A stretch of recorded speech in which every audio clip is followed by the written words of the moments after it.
Initial reaction time. Welcome back to my channel. I'm the Rational Gooner, and this is my review immediately after Bournemouth beating Arsenal at the Emirates 2-1. This morning for me, the kickoff was 7:30 a.m. on the east coast of America, and after the full-time whistle, I wish I hadn't got up that earlier. I even got up earlier to walk the dog, so I was basically up at 6:30 this morning. So yeah, not the greatest of starts to my Saturday, and I'm pretty sure it's not the greatest of starts to the weekend for most Gooners. But let's try and remain rational. I'm not deluded. We looked flat. We looked bereft of ideas. We looked tired.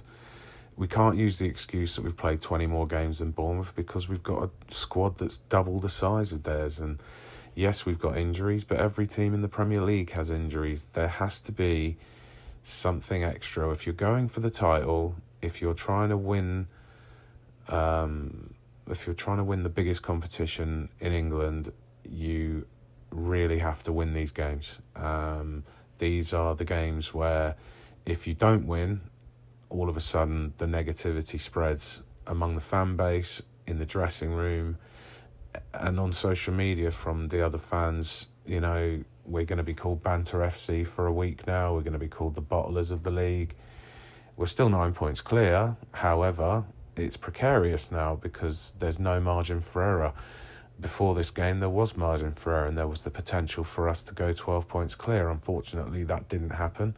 And now we're in a situation where we're relying on other teams to bail us out.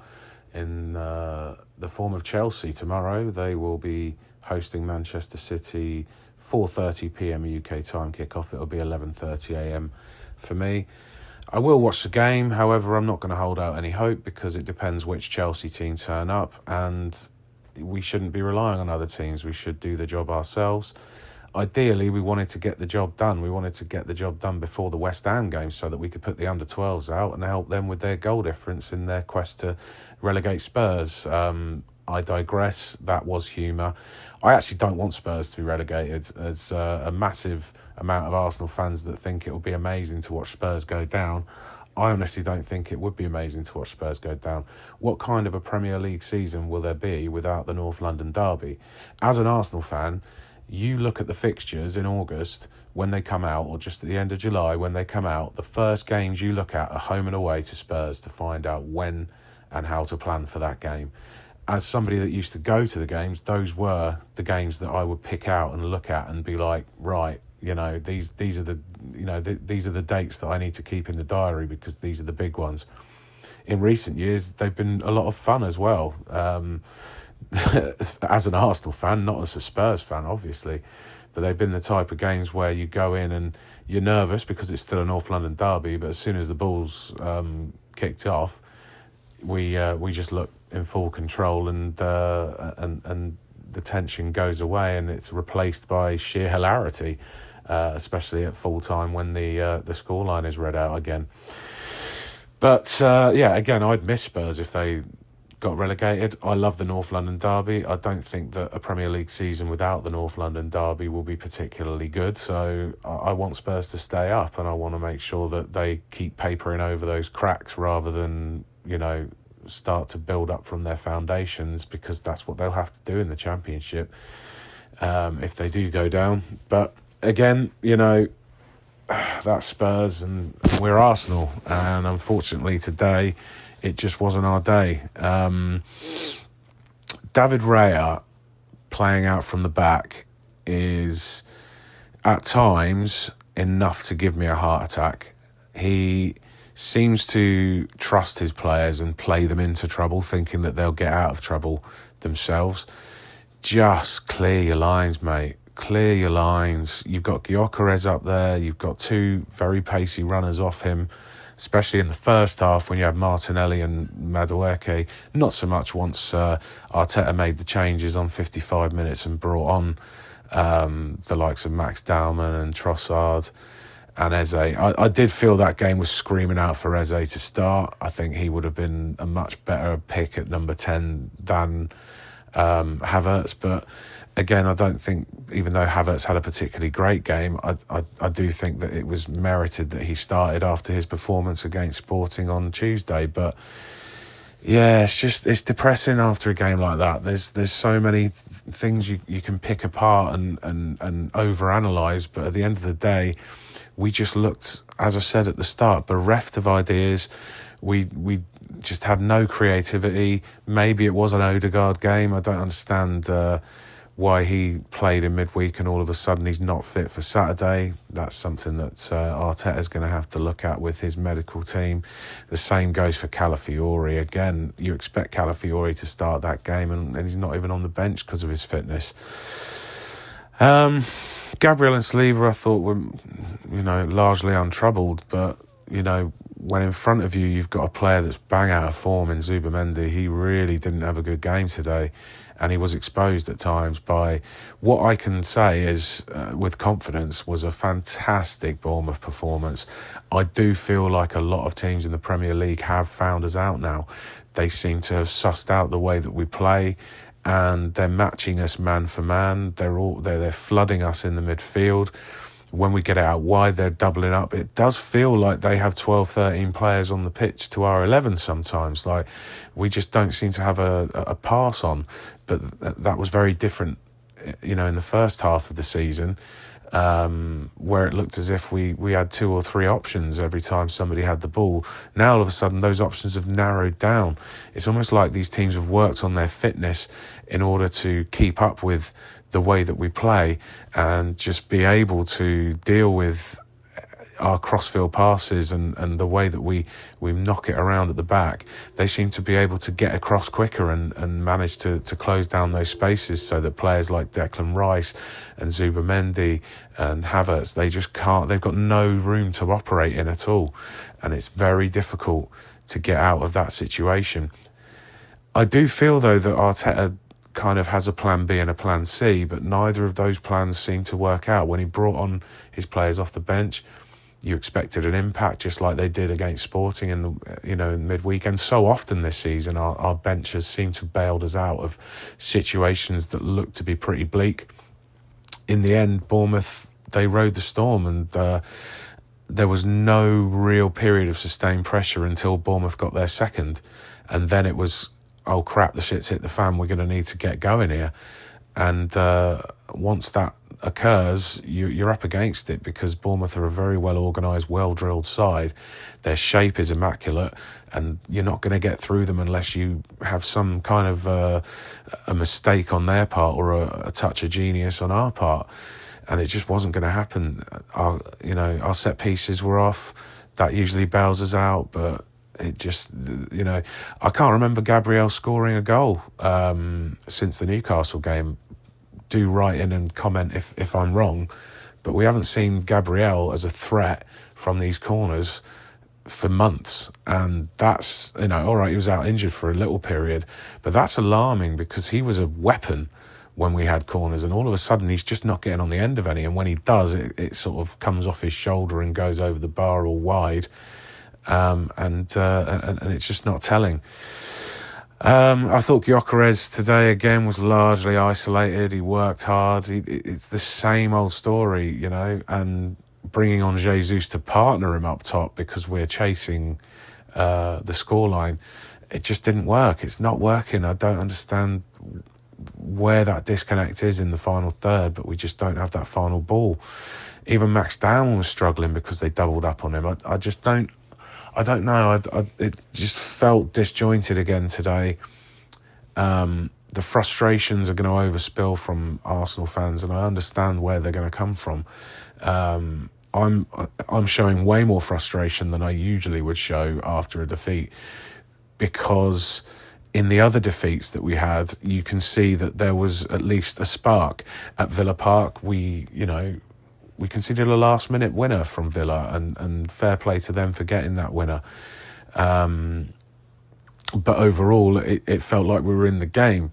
Against Manchester United at home, it's a 5-goal thriller. If those 2 worldies hadn't have gone in, again, if me aunt was had a pair of bollocks, she'd be my uncle. It's that scenario. But it's two worldies that beat us at Anfield. A worldie from Szoboszlai that beat us. So those 3 games in isolation, there was no cause for alarm. This was a cause for alarm today. This was a cause to see this game and see that we look tired. We look like we're out of ideas. We look like we're out of creativity. Much like it was in the Carabao Cup final second half against Manchester City, we just didn't have anything. We didn't give them anything. It just was. It felt like it was too easy for Bournemouth, much like it was too easy for Manchester City to beat us. And even against the Championship side away from home in Southampton, you kind of felt we were in the game. It looked like we could. That's not how we should be against the Championship side. We are top of the Premier League. Yes, Southampton have been on a great run, but we can't turn up there and be pragmatic. We've got to turn up there and be authoritative. We've got to be on the front foot. And again, today, with a home side, that didn't look like a home performance. That looked like a team that was hoping to sit in for a while and then nick it at the end. We shouldn't be playing like that. I understand that that's how we've got to the position that we are now. However, when teams suss you out and teams realise what you're doing, they're going to be, all right, okay, well, you're going to play like that, so we're going to play like this. And that's what Iraola did today with his team. And fair play to Bournemouth. Three very, very much deserved points. They were fantastic today, especially their front 2 or 3 that were playing in front of Scott. They really did put us under pressure.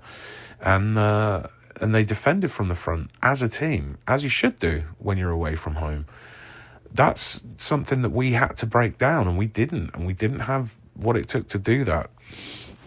It's a shame, and I fear a lot of buzzwords are going to be used in the media over the next 7 days. You don't need me to tell you those buzzwords, but that's what's going to happen now.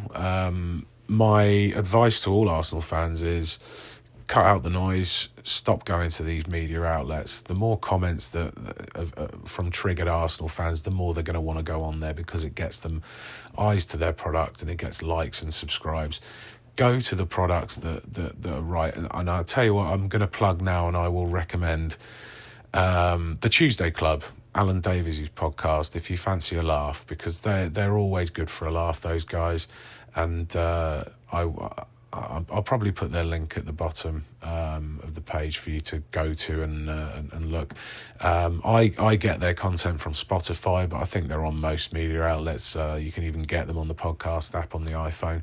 But they're just brilliant, They will have a moan, but they'll also have a laugh. And that's what it's all about. Football is about having a laugh, Yes, it will dictate your mood for the next 12 months.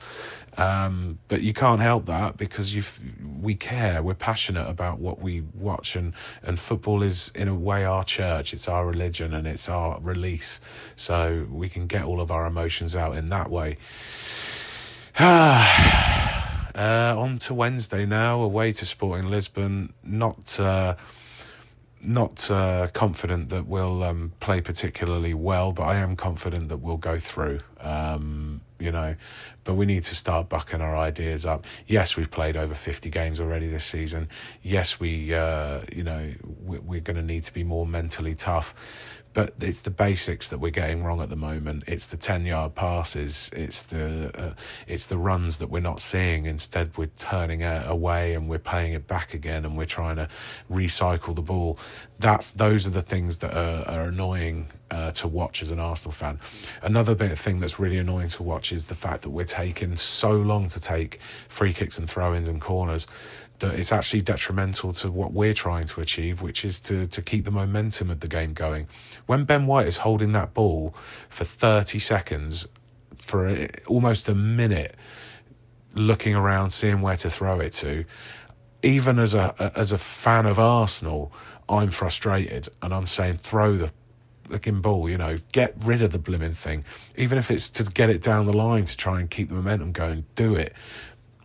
I can't imagine how frustrating it is for opposition fans watching him holding the ball. It was probably hilarious when he's still doing it and we're 2-1 down. Okay, rant over. This one will probably get the most likes now, because I'm coming out all emotional. But it is frustrating at times, and in long spells, to watch Arsenal, especially this season, because we know how good we've been from August until now. And if we're going to fall at the final hurdle again, it might just be a little... I mean, it's going to be very hard to take. It's going to really hurt if this doesn't get over the line this season. I hate having to rely on it, but come on, Chelsea, tomorrow, we need you. And I'm sure that they begrudgingly will say they want to win the game, but deep down they don't want to win the game because they don't want to help us out. No other London club want to help us out. In fact, no other club in the Premier League will want to help us out because it's much more fun to, punch down on us and give us a good bit of banter because we've #bottled it again. But we go again, 6 games to go in the Premier League, 18 points on offer. That's enough to win us the title. I'd say between 14 and 16 points should win us the title. But where they're going to come from, that remains to be seen. The next Premier League game is at the Etihad, and we're going to need something a lot better than what we produced today. I'm expecting us to do that, but you're only as good as your last game, the cliche says. Have a fantastic weekend, everybody. In the circumstances, all Gooners out there, my heart goes out to you. We go on, we move on to Wednesday. And thanks for listening to this rant, which has gone on far too long. Remember to like, subscribe, leave a comment, start the conversation. Keep the positivity if you can. If there's anyone out there that's still positive, I do want to hear from you. Otherwise, let's stay at least optimistic for the next few games, and we'll go from there. Take care. Bye-bye.